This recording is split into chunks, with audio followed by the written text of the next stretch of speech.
Hello, Jack Olmsted, GMO Free News. I'm here today with Hope Tejadas, and she is in Oregon. What city are you in, Hope? I'm in Eugene, Oregon right now. Eugene, Oregon right now. I see. Yep. How's the weather down there? Oh my gosh, it's gorgeous. We've had 80-degree weather all week, and things are starting to grow. Our seeds are sprouting, and it's really gorgeous. Thanks for having me, Jack. Okay. And in Lansing, Michigan, you guys are in Lansing, right? Mm-hmm. Yeah. Yep. We have Liv Larsen and Elise. I forgot your last name. I'm sorry. That's why we need lower thirds. Sorry.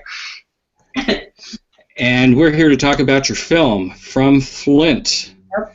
And how's the weather in Lansing, Michigan today? Let's get the weather report. Actually, super nice out. A little cloudy now, so it's gonna change in like. It's supposed to rain later, but it was sunny earlier, so you never know. Pretty okay. So why don't we begin with you guys? From Flint, you had a premiere April the 28th. Yep. And how did that go? It went really well. There was a really good turnout. We had a lot of people from the Lansing and Michigan State community, but there was a couple people, I'd say probably 10 to 15 people that came from Flint to see it, and we got some good feedback, and it went really well. I think we raised like $300 some odd, I think, that we're gonna give back to some of the people in the documentary, but yeah. And is it finished? No, we're actually gonna expand it. So that's why it's not open to the public yet. Yeah, that's one of the things that we were realizing, because it was making a documentary in 4 months. Is I've talked to a few documentarians, like just chit-chatting about it, and they're like, "Oh yeah, I've been working on this project for 8 years," and I'm like, "I just finished something in 4 months," and everyone's jaw just immediately hits the floor. So we realized like we were on a really, really tight schedule, and we feel like we just need like one more family from Flint to really like unify all the themes that we have. I really love our story arc and our structure and everything. We just need to kind of disseminate one more family, and then I think we'll be golden. And we're gonna hit film festivals. We've got some funds saved up for that. We have our Indiegogo and all that kind of campaign. So it's a little bit tricky because we were working with the university, but now we're not in the class anymore. But we're not going to let that stop us. We're going to still go back and can continue this thing and really do it justice. So how does that work? This was a class project. You did it for credit in a college environment, and now I guess 4 members of your crew, they're graduating, and 1 member is going to continue to be a student. How does that work? How does a class project continue to have momentum, inertia to continue to exist? The fact that it really was, I mean, it was for a class, but none of us went in with like the class project mentality. Like none of us were just thinking like, oh, this is going to look like a student film. Like we were as professional as possible in every single way that we could be. So it's a little bit tricky because I got an internship in LA and Liv's moving out to New York. So pretty soon we're all going to go our separate ways. But once we get the footage, then we'll be able to kind of, even though we'll be broken apart a little bit, we can still work together for the post-production because we can upload like most recent copies and things like that and watch them and give notes. It'll be a little bit trickier, but since we already have the skeleton and really most of the story arc, it shouldn't be too tricky to finish it up and get it up there, because like the whole student mentality, a lot of people like as soon as you get it done and you get the grade, you kind of like drop and run. But that was never what this was about. This was about Flint and getting the message out there. So it's not like we have to convince anyone. Yeah. Well, that's why I brought Hope in here with this panel, because she was in your position a year ago, and she did her film, Drift, for her college class, and she didn't just drop and go. She hung in there. So, Hope, tell us about your project and how you are still involved. Yeah, I'll take it away. So we started this project in January 2015, and there was 12 to 14 of us on this documentary crew. So taking that many people to make one documentary was like absolutely insane. And like I said, none of us had much experience. But now that I know what we were doing then, that it seems absolutely like insane to have 12 different ideas and perspectives to try to create one storyline. So just like you guys, we had about 2-3 months to create the 20-minute documentary that we did. So we busted that out, which, I mean, for what our skill level was, I think we did a really excellent job, and we did the best we could. After our 6-month internship class project was over, there was about 4 of us that were like, this story is not done being told, and we can't, with important issues like this that aren't getting highlighted into the media. I mean, obviously Flint in the past year has gotten a lot of recognition, but it still needs to continue, and that fire that I'm sure you guys feel for this issue, you can't just say, oh, this project's over, you can't do that. You can't leave these communities, you can't leave these families, you can't leave these stories in the dust, So about 4 of us continued throughout the summer having documentary screenings up and down the Oregon coast, just getting these stories out there, getting the message out, and raising awareness in any way possible.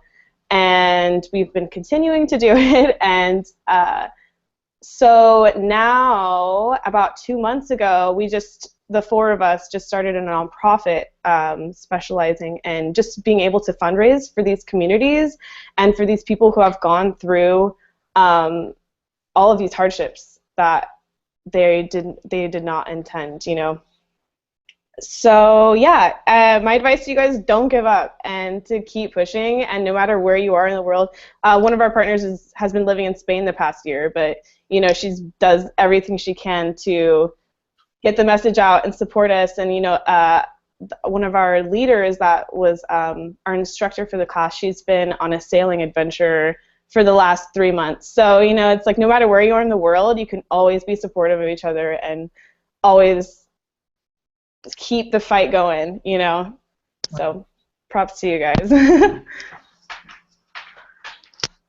and Hope, you're going to be traveling internationally as well.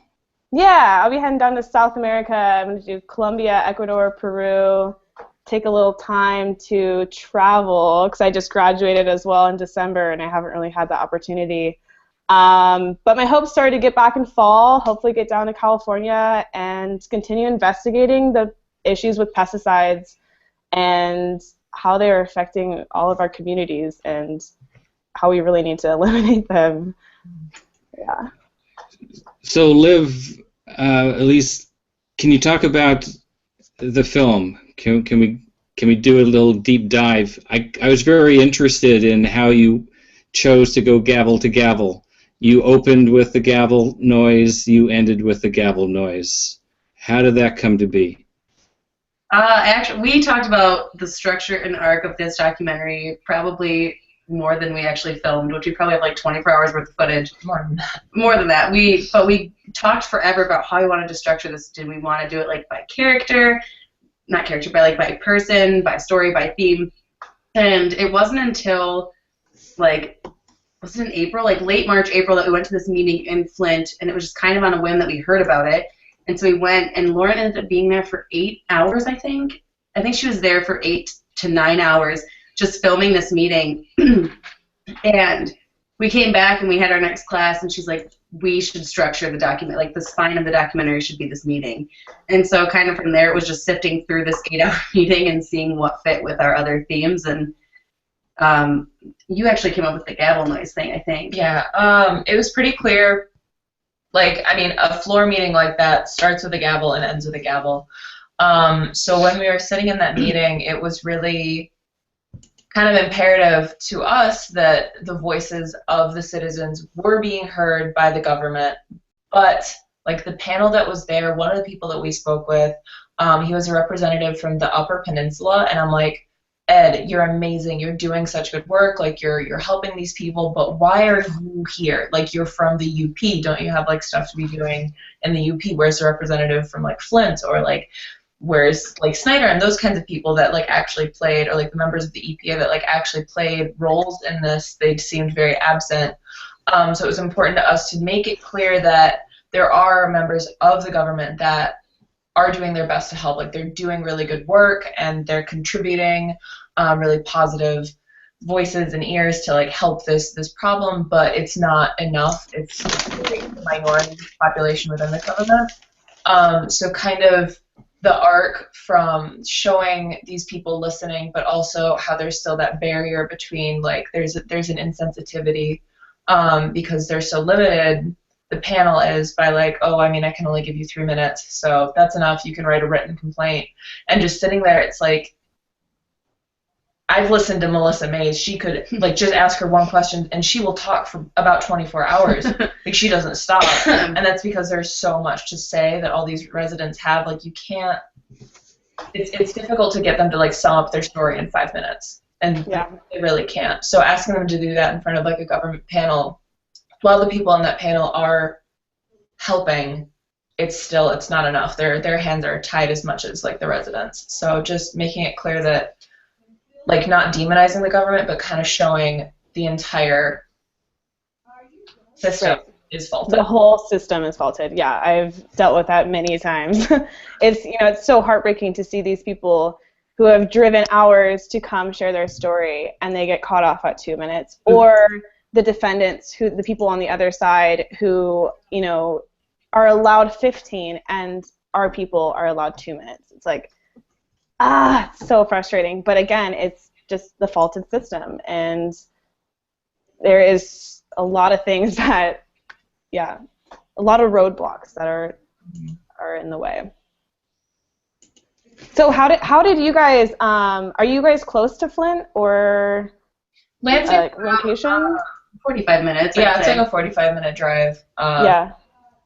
But yeah, it was kind of, I mean, when we were figuring out what documentary we wanted to make like for this class, it was like, okay, Flint clearly has to be made, and like gas money, we'll deal with it. Like everything, it was kind of like all these hurdles. It's like it doesn't matter because this story still needs to be told. But it wasn't that bad. We carpooled a lot. There were some very tight rides because there were 5 of us and then ate a lot of equipment. But we made it work. Yeah. That's really awesome. How many visits did it take to get all the footage and stuff? We planned, it's funny because we're like, we'll go to Flint like 4 times. I think I just sent like our last reimbursement one in. I think it ended up being like probably close to 15 trips. Wow. If we even counted all of them. Like there might be more that we just didn't put down in the log, but. Yeah. Yeah, it was kind of like every weekend that we were even remotely free, we're like, let's go to Flint.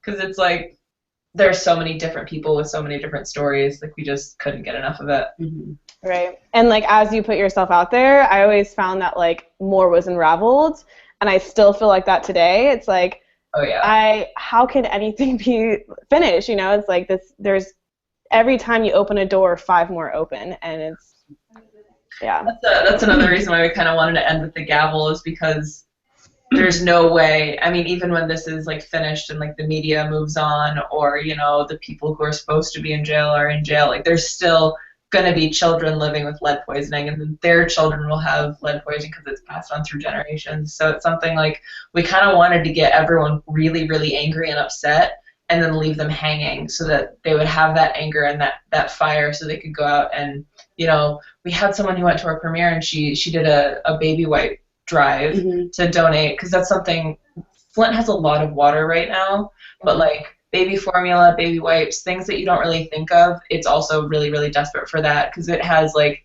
hangers full of water, and like if you stack water too high, then it like collapses on itself because water is so heavy.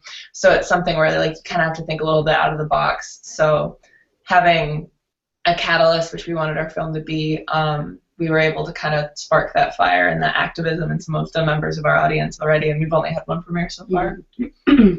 Wow. I really liked the scene where Julie's daughter is climbing through the window, not to get possessions, not to get pictures, but to just get some samples of water. How did that come about? Actually, you put Julie in my lap. Yeah, I know, but I didn't get you to get to the house. Yeah, I called Julie, and it was kind of a lot of phone tag. Like, she was super busy, I was super busy, and then finally, I think we talked on the phone for a couple hours, and she just told me this whole story, how her landlord had taken her keys and locked her out, yada, yada, yada, and she's like, I want to get my story told. And I was like, well, cool, like, we'll come to Flint. And she's like, I moved out of Flint. I live 10 hours away in Indiana. I'm like, oh, okay. So we figured it out. We distributed our funding. Elise put up the money, and we paid for her gas to come all the way, 10 hours with her family, to Flint. And because she told me on the phone that, like, the cops were like, well, we can't, like, the police department can't break into your house for you, but we can be there if you want to break into your house. Like, it's still technically yours. You know, your landlord took the keys. So we got there, like, literally, I don't use the word literally out of context. We got there literally at the exact moment that we needed to be, because we pulled up, a news crew was there, the cop cars were there, and her daughter was like shimmying up the satellite thing. So Lauren just sprints. That's why that clip is like not very good quality. It's because we are on an iPhone. It's on an iPhone. Oh my gosh. Equipment out of the car, and like it all happened so fast, and we're just like, well, we got it on an iPhone. So yeah. That was one other thing. That was probably one of my favorite interviews. But just talking to Julie, because she was talking about how, like, you know, financially it was so difficult, like moving and having all this stress and not, like, losing so much within that home that was taken away from her. But she was so thankful to us, because she's like, if it wasn't for you guys and you, like, wanting to tell our story and wanting to help us out and spread this information, like, we would not have been able to come back and finish this water testing. And I'm like, for them, on that moment, that's when it really started to feel really real. Like, that's when I felt like we were doing something, because it's a little tricky. We had a few people who, like, they would ask us, like, okay, so what's your film actually going to do? Like, how is this going to change anything? Because they've been beaten down, and they've faced so much hardship that, you know, even any stranger, with no matter their intention, like, they kind of approach them with, yeah, but what are you going to actually be able to do? Because they've been so disheartened. So in that moment, I felt like we were actually able to do something and make a difference, even though, like, we were telling her story, and sometimes when you go into that, you're like, am I taking advantage of this person's story? But then, like, you actually talk to them, and they're like, no, thank you, this is what we need. We need to publicize this. And that's when it felt, like, really powerful to me. That was the moment that got me. Yeah. Yeah, that was one of the a big thing that we focus on as a class project was ethical media making. You know, not using these people's stories to get publicity or to, you know, oh, there's more views on it because we're highlighting the negative effects or anything, but we're like, we really want to show that this community is standing up and is resilient and is fighting this bigger power, and, you know, it's their story. And so, like, did you guys have any challenges with that? Because I know it's hard to get to eliminate your perspective and to eliminate your biases that you bring around continuously, you know? So yeah. I think our one moment, the blood drive, is what I'm thinking of. We were in Flint for a really long day, and this guy, Austin Healy, he oversees Americans for Flint, the group, and we kind of, like, found this event that his group was hosting, and so he gave us an itinerary of all the stuff that was going on in Flint, and he's like, you know, just go to any of them, like, it'll be totally bring your camera equipment, people will be willing to talk to you, blah, blah. So there was one that was like a blood drive, and so we're like, so like people going in and getting their blood tested, and, like, you know, worrying about lead in their blood. We thought it was going to be like this. I mean, we had seen it on the news and stuff, and seen it on the internet, like this big long line of just people coming in and getting their blood tested. We got there, and it was just a very intimate group of maybe 5 or 6 people, not even. There were, like, 3 volunteers and then 2 people in the waiting room. And so we talked to the volunteers, and they're like, yeah, like, if people want to talk to you, you just can't go back in the room, but if you want to sit out in the waiting room here, people want to talk to you, that's fine, like, we don't have a problem with that. And so we kind of sat there for a minute, and then this grandpa and his little 5-year-old son came in, and I just was like, I feel like we're ambushing these people. They're just coming to get their blood tested. They don't want a camera or a microphone shoved in their face. They're coming to see if their child or their grandchild has lead poisoning. And so Elise and I just kind of looked at each other, and we kind of looked at the rest of the crew, like, let's just leave. Yeah. So I think that was one of the moments where it was like, it might have been, like, a really interesting thing to put in the film, but it would have been very, like, guerrilla tactic, like, hiding a camera when people aren't expecting it. And so And that was another thing with like going into people's homes. It was like we had to be very cautious of like, okay, you are aware that you're on camera, or going to the women's shelter. Like we were very cautious of, okay, we're not going to get these women who are in the shelter put their face, not try and put them on there as much as possible, just because, you know, they're in a women's shelter. And so that was something that we had to be very cautious of in the post-production process, was being careful of who and what kind of stories were going in this film. But yeah, for sure. Yeah. Can you talk a little bit about the music? I really like the, again, opening scene, the gavel, and then you just bring it in very slowly, I think with the cello in the background. And Ben's so happy. We actually had a composer. It's one of Lauren's friends named Ben. Hi, Ben. He did such a good job. We would be watching it, and we're like, we need something like eerie and scary. And so Lauren would text him, be like, eerie and scary. 10 seconds later, you get an email. Try this, guys. Like, he just was so on top of it. Oh, like, absolutely. So much music that we didn't use that he's like, yeah, try this out. And, like, I tried this thing. And, like, he'd have, like, a theme that we really liked. And we're like, okay, can we have, like, piano for this part and then cello for this part and something a little bit, like, ambient and creepy here, but, like, the same melody? And he's like, no problem. You got it. He's like, too ambient and creepy? I'll tone it down. Like, he was just trying to...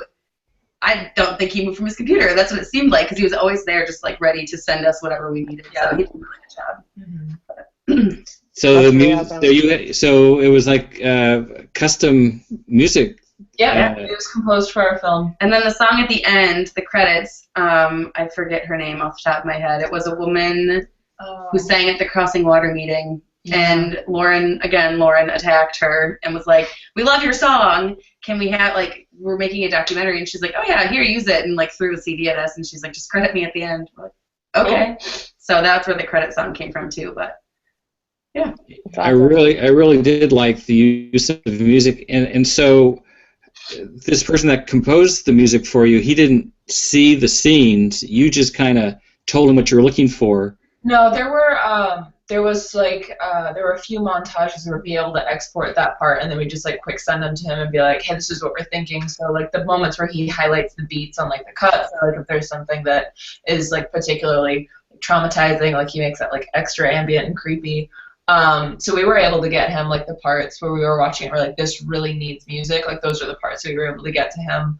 But sometimes it was just like ambient and creepy, and he'd be like, yeah, sure, I'll make something. And it was kind of like vague, and we can put it wherever we needed. It has been a very long 2 years. I was talking to somebody last night, and all I want is a bath. I just want to take a bubble bath. That's all I want, and I cannot do that. The water's not getting better. We had our water tested by Water Defense, and the highest our lead ever was, because we have a copper service line, was 8 parts per billion. So not great, but not, you know, devastating like some. We just had it tested, and where it comes in at the water meter, so directly from the city, before it even hits my home's plumbing, 150 parts per billion now. So whatever it is they're doing with the phosphoric acid, chlorine, whatever they're doing, is making it worse.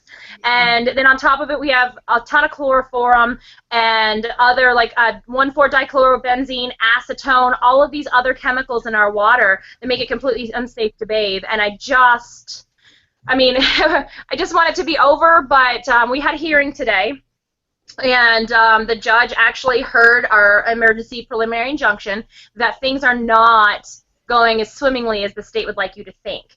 No, not everybody has water. No, not everybody has filters. And one of the things I brought up was the fact that on the weekends we canvass, so we go door to door to make sure everybody has what they need. And out of the 13,000 doors we've knocked on, 75% of the people we've spoken to don't have filters, don't know not to put hot water through those filters, or haven't replaced their cartridge every 3 weeks because nobody's told them to. So here we have this huge lead problem, and you know all these other contaminants that are being found, and the great filters that that they've given us aren't even protecting 75% of the people we talk to. And so it's just, people are scared, they're taking their dogs in to get tested. It's just too much, and it just needs to stop. There's so much like drama and just external crap that's happening, and we just want it over. Everything so far that's happened with everybody coming in, the president, the governor, everybody drinking the water, just stop. Just stop and rip the pipes out. Because every meeting I go to, we have a week of action coming up this next week. because we're not okay. And next week is the last week the state legislature is in session before they vote on June 1st to see if we get any money to replace these pipes and to do anything. And everybody keeps talking about all this money that's getting embezzled and going away. There's not been any money aside from the bill credit coming into the city of Flint. No federal money, no state dollars, and that went straight to the bills. The other money to replace the pipes went straight to row engineering, and which is controlled by the state. And so we're just, I would like to say we're fed up, but yeah, we can't be. So there's not even a word for what we are right now. So, Melissa, can you talk a little bit about the president's visit? He sure didn't have to drink that cup of water now, did he? He doesn't like to do publicity stunts. That's what I hear. He doesn't want to do publicity stunts as he's doing a publicity stunt. Well, yeah, no, of course not. As he was sitting there drinking the water and everybody thought it's just so funny, none of the Flint residents thought it was a joke, nor the biggest, strongest Obama supporters here were furious. It was a slap in the face, and we felt abandoned once again, because we had a little bit of hope tied to his visit that he would declare us a federal disaster and remove our recovery from the state's hands, because that's what needs to happen, because the state obviously is in no hurry to help us. Otherwise, they would have started like 7 months ago. And the fact that our governor was just in town that previous Monday getting water from Blackstone's Bar and Grill, the pub there, they have a top-of-the-line triple filtered reverse osmosis system that they've talked about so people will come visit them. So here's the governor getting probably the cleanest water in the state, drinking the water, and then he dares the president to do it, and he did it. Also, that's right, you can take a couple sips out of water that we don't know where it came from, but you're not showering in it. You're not waiting in line at the fire stations, which, by the way, they're shutting down the fire stations, cutting down the hours that you can these other resource sites, and it's just one thing after another. It's just we're stream, but our shower's burning, and they're telling us that we're stupid. And you know, I've been complaining about my water being blue, and they're just like, well, it's blue because it's blue. Water's blue, duh. I'm like, oh.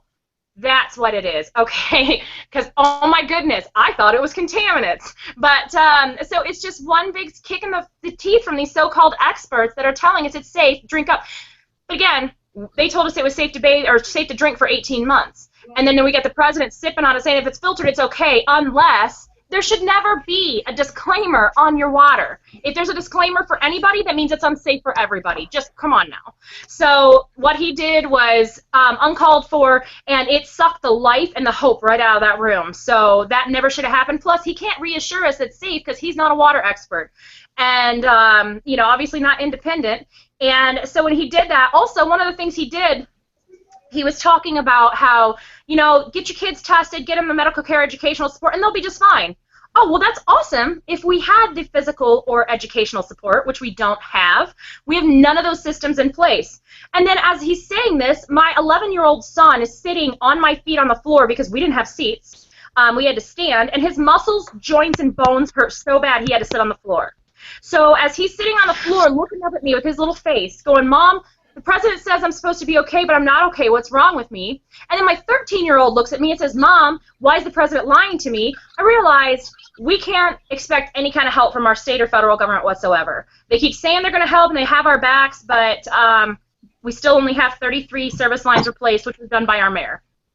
So, you know, thousands more to go. So there is that opinion. Well, you talk about the mayor. What's going on with the mayor? It's garbage. Basically, she was the only one that stood up and said the water's still not safe, and she's the only one that stood up to the governor. So, of course, governor-appointed Natasha Henderson got fired because they found out that she had, one, hidden the Legionnaires' risks. So she knew about it in early 2015 and told no one. She did not let the residents know. People died because she kept her mouth shut.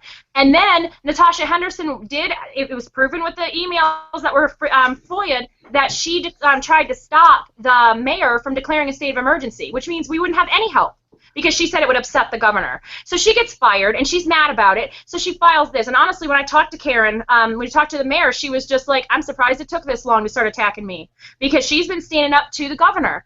And so when it happened, none of us believe it, none of us buy it. There's no evidence out there to support it, and also they can't even find that PAC. So it's like, okay, well, you just making this up?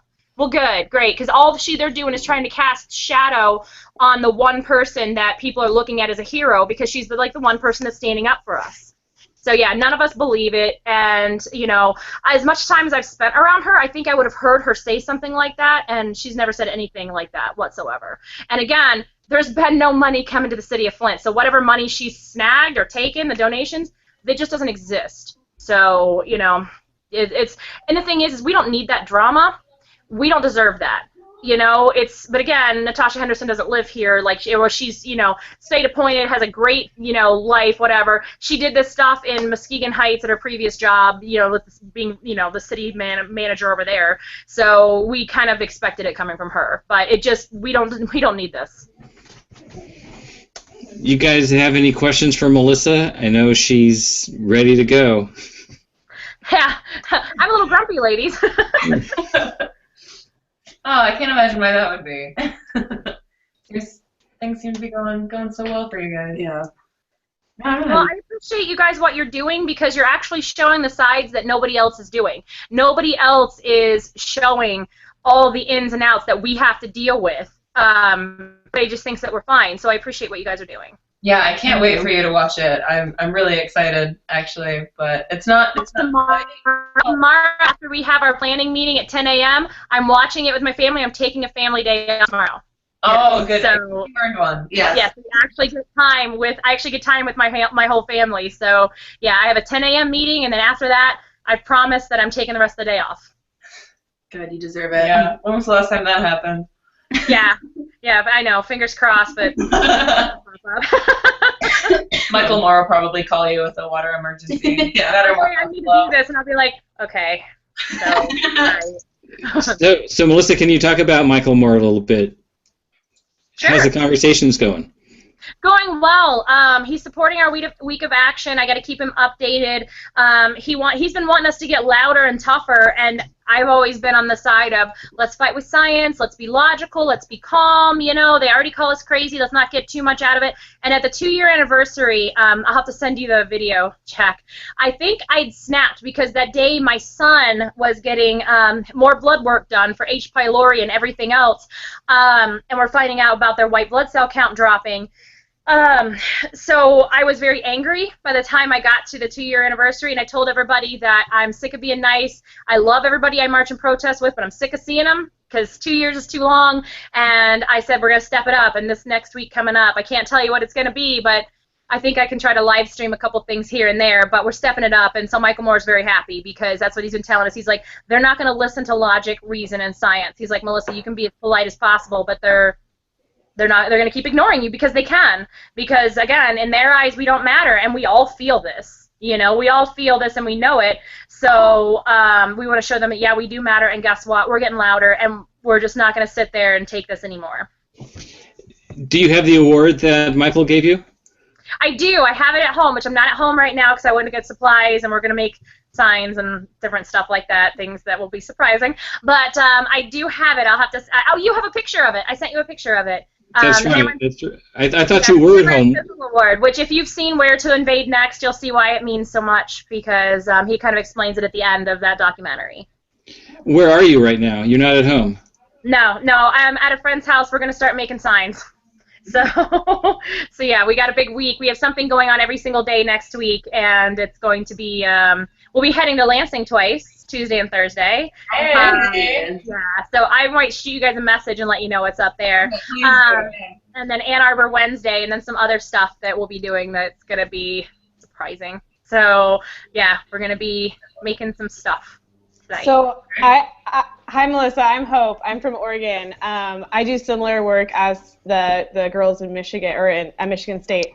But I saw you in the documentary, and I felt your power and your intensity, and now I am 1,000 times convinced that people like you make a difference in your towns, and I am so just honored to even have this conversation with you and hear hear the power from the ground. You know, it's keep up the good work, and Jack sent me a link to yours too, so I'll be watching yours tomorrow as well. So it came highly recommended, and I trust Jack, so I will be checking yours out as well. And independent filmmakers, like, when talking to Michael Moore, it really does make a difference. Whether people love it or they hate it, they can't stop talking about it, and there's truth in it. That's the thing, is that there's truth right there on the camera. This is not dramatized. This is not anything different. This is the face-to-face right here, and you guys catch this in what you're covering. And I think it's really important that you keep doing what you're doing, loved or hated. And that's what Michael Moore said. He's like, all I try to do is expose problems, and people hate my guts. And he's like, but I hope that they learn, taking away from it, and maybe it makes a change, good or bad, that people will stand up and realize things aren't all hunky-dory for themselves or anybody else, and that's what you guys have to do. You guys are like some of the greatest investigators, because you can show people, not only you can yell and scream that there's a problem, you guys can show it up on the big screen and be like, here it is, here's the actual truth, without any kind of shine put on it, and I think that that's fantastic. So keep doing what you guys are doing, and I'll let you all know how I think tomorrow too, when I get to sit down and actually be like the other Melissa for a minute. So yeah. Well, that's great news. Anybody else have any questions for Melissa? If not, I guess you can Go make your signs. You can go make your signs. You can go get busy. We can get back to talking about the film.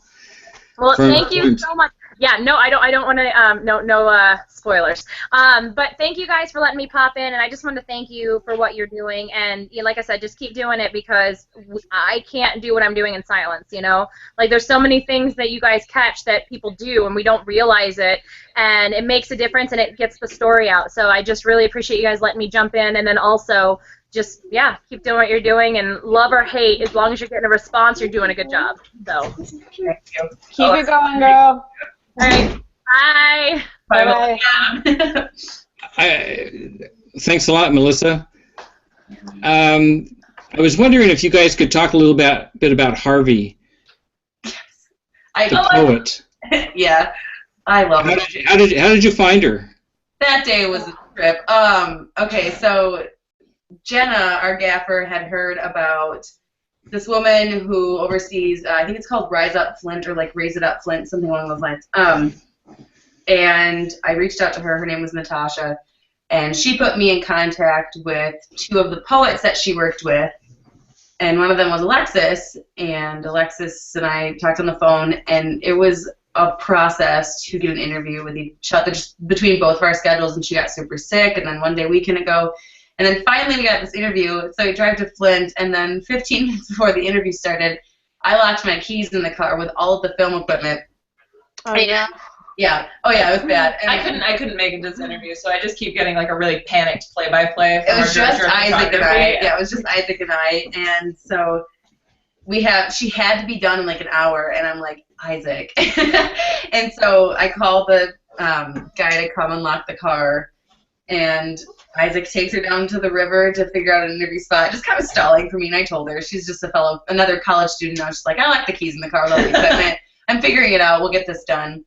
And it ended up being one of my favorite interviews. I think it was just a short, maybe less than 20-minute interview, and we just kind of sat by the river. It was more of a conversation than anything with her, because we did have that time to kind of talk and get to know each other before my equipment got out of the car. So once the camera was rolling, it was just kind of like a continuation of a conversation, and watching her do poetry was really fun, because that's what she loves to do. There was a few that she did on camera that we didn't put in there, but they were pretty fun. I really, really love that about your film. Yeah. And it just like how it came through, and it just like came in waves, and I was like, yeah, she's back. Yeah. Yeah, she added a lot to our film. I was really glad that we had that interview. So really connected people to like the young people, and how many different ways there are to be an activist. Mm-hmm. And there's so much art out there that people are doing. There's just expression of our bodies and our words and our anything we can do to raise this awareness and to get the word out there. It's so powerful. So yeah, very awesome. Alexis was a gem. Oh yeah. I wish I got to meet her, but I was. No, you're lucky we're on that shoot. Yeah. Stressful, but it was nice. I really like the scene where the person kind of smirks and has a very light moment when he is giving his testimony before the state senators. Do you feel safe drinking the municipality's water? And their heads are shaking up and down, and they're saying yes with a big smirk on their face. I have not seen that anyplace else before, but you guys captured it and put it in at like the right moment, right towards the end of the movie. Yeah. Talk about that. Who decided that was the right thing to put in? As soon as that happened, we were all at that meeting. As soon as he was like, yeah, I would. And like all five of us just looked at each other and were like, write that down. Oh, I was already like writing it down. We just like big old thumbs up. But actually, he wasn't on the MDEQ. He was the auditor's general office of the MDEQ, and actually a very well-spoken and man. Like I think that was the only time he kind of fumbled in his sentence. There was one other part. But for the most part, he was very. There were like two PR questions for that sure. He got like very cut up on, but he was very like ready with all of these questions, like very like had all of his statistics ready to go. I don't think anyone had actually asked him that question. No. And then like after that, the woman sitting next to him was just go, well, yeah, I mean, I tested my own water, so like I feel safe. And we're like, ah. And just Ed's face in that section, like Ed McBroom is probably the nicest person you'll ever meet, and his face in that section, like. He just looks like a kid, like watching someone else get in trouble. Like he's just like, I don't know. That's one of my favorite parts. That was a great moment because it was really intense. But yeah, but yeah. You say you want to get one more story, one more family in there. Yeah. What's the angle? What are you looking for? There are a few voices that we don't feel completely represented. Like we have with Alexis, we kind of have. We have a younger audience, but we have a lot of moms, we don't have a lot of dads, we have a lot of like kind of middle age, we don't have any like older people. So there are a lot of like different dynamics that we're looking for. We are looking specifically into like race or maybe gender or sexuality, just to kind of like branch out and make sure that every story of Flint is being told properly and there aren't any like discrepancies or any story that we really missed that's like a big one that represents a lot of like people and communities within Flint. So that's going to take a little bit of doing, but we think that it'll be worth it. Because Flint is a big black or community, right? Right. They also have a very large undocumented population, but also just a very large Hispanic. There are a whole bunch of people who are Arabic. A friend of mine, actually, I was going to tell you this later, but a friend of mine is like Native American Black, and he's like, yeah, my mom lives in Flint, so I'll call her later. I'm like, cool, perfect. So yeah, we have connections, and it's easier now because we first came in and people were like, oh, I don't know if we trust you guys. Oh, hey. But it became very clear later on that we were telling their story in the way that it should be told. So now that we have that trust, now we can go in and like actually speak one-on-one with families and have that intimacy that I think would just push our film to a whole nother level. Yeah. Well, Liv, they caught you working. They did. Hauling water. No, we were all in that documentary at one point. Yeah. It was kind of weird to see it because we had that conversation of, do we want ourselves to be in this film? And we're like, only our moms are going to notice. And Jack. maybe a couple girls. Yeah, and Jack. But that was just kind of a thing. And when we went to Flint to film, that was the part where we were with Melissa. And we felt awkward just standing there and not doing anything. So we're like, whatever. If we're going to be in our film, we're going to be in our film. Like, our project is to help Flint. Like, it'd kind of be really pretentious to not physically help Flint and be like, oh, we're filming. So we just kind of jumped in, and it was very clear, like, once we got really into it and there was an opportunity for us to lend a hand, like, there was never like, oh, 1 sec, I have to get this shot. It was always like, yeah, okay, I got it. Because we usually had, like, Isaac had the camera rolling, but then the rest of us would be, like, supervising the shot or making the lighting look good. But as soon as that's done, then we can go and we can lend a hand and be able to, like, deliver water. My favorite cut, actually, at one point, Melissa is talking about this women's shelter, and she's like describing the purpose, and then it cuts to a behind the shot of like me and Jenna, our gaffer, right as she says, like, homeless and impoverished women, and it shows me and Jenna, and I'm like, cool. Yeah, so we're in there a few times, but it was kind of, it's not about us, but sometimes we just snuck in the background a little bit. Do you feel that you captured the anger that you were seeking? You know, after watching it like 17 times in a row, I was like, I don't know if this is going to make people angry enough, until I really, like, we did our premiere, and I had so many people coming up to me and be like, how can I help? I'm so upset right now. And I'm like, okay, I think we did something. I just sensitized you after watching it so much. Because it's so horrifying. Eventually you're like, you can only be angry for so long, and then you just kind of you keep going through this footage, and there are all these stories, and you're like, you just get numb to it. Yeah. But it was really nice to really see people, like my sister especially was furious. So we had like a really long conversation about that. And she's a neuroscience major, so she wanted to know like all about the science of lead. But really kind of getting that response. And Melissa helps us with our anger. But I think it's a lot deeper than just anger at this point, because it's been happening for so long, and it's so like deeply ingrained in so many different ways. Like you see Michael like with his like sadness, and the way it's like the situation's almost like broken him down completely, and you see like a lot of our different characters' reactions, and as well as like the progression of Flint, even though we were only there for such a short time. And I'm really proud of the way that it came together. I think that it captures that in a really deep and complicated way. Have you sent it to any elected officials? And if so, what kind of feedback have you received?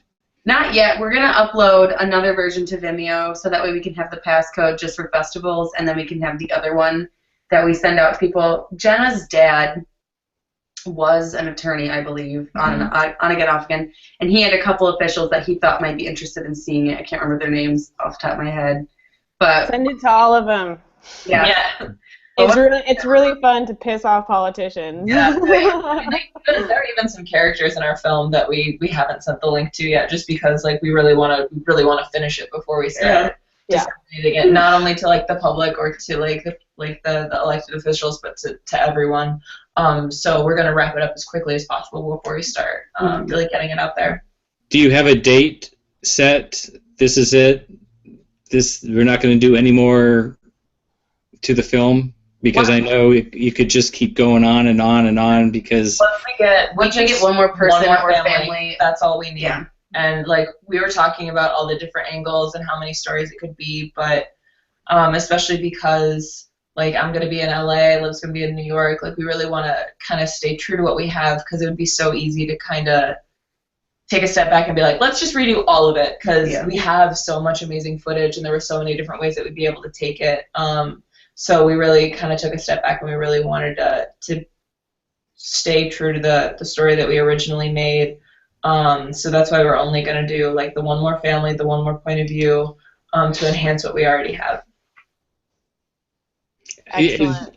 Is your professor, your teacher at all advising you on this? Or is he or she saying, yeah, I think another family would really round this out, make it more powerful, or is this all basically coming from you? It's a capstone class, so the point of like a capstone class is so, you know, like you're a baby bird and you've learned all these skills, and Bob, our professor, it's kind of at that point where it's like, all right, fly, little birds. Like he's there to oversee things, and if we have questions, and he definitely gave us feedback, that was for sure, and criticism, but all in the name of the greater good. But the name of film. Yes, but for the most part, it was kind of like, do whatever you want, and however you see this, and he would like be there to pick us up if we fell, but for the most part, it was a learning process, and just kind of get out there and actually do it. He was one of the people who kind of cautioned us against, you know, because we could make any one of our themes into like an entire documentary if we went back and started shooting stuff.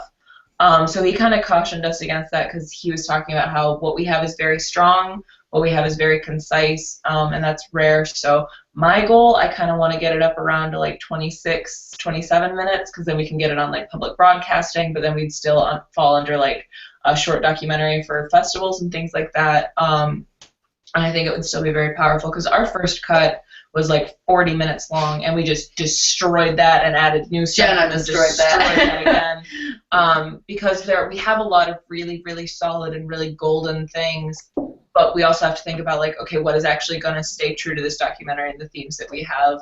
So that was the advice that he gave us kind of like as we walked out the door. Do you have any more questions, Hope? If not, I think I'm going to cut you guys loose. Yeah. I know it's like Friday night. You guys want to get out there. Yeah, it's gorgeous out. Sun's still shining. I guess just like, what can I do here in Oregon? I'll definitely share your Indiegogo and share that with family and friends. I think what you guys have is super phenomenal and so powerful, and just what the documentary you have is top notch. I don't even know what else to say. Yeah, I was pretty blown away. So. Oh, cool. Yeah, I'll let you know if we submit to any like film festivals, and if we get in, then you can take all your friends to go and see it. Yeah, there you go. Yeah, there you go. Okay. For Cool. sure. We'll keep in touch. Actually, there's the Ashland Film Festival, and you're pretty close to Ashland. Yeah, it's about 4 Aren't you? hours. Yeah, Ashland, and I think there's a film festival in Eugene. Cool. Yeah. Yeah. Yeah, that was actually, I think the due date was today, so I think I'm a little late on that one. Anyway, I would love to be in touch with you girls. Like, Yeah, for we're sure. killing it, for sure. They don't get too defeated. It's hard to not get burnt out, but Definitely. and good luck in New York and LA. Thank you. Yeah.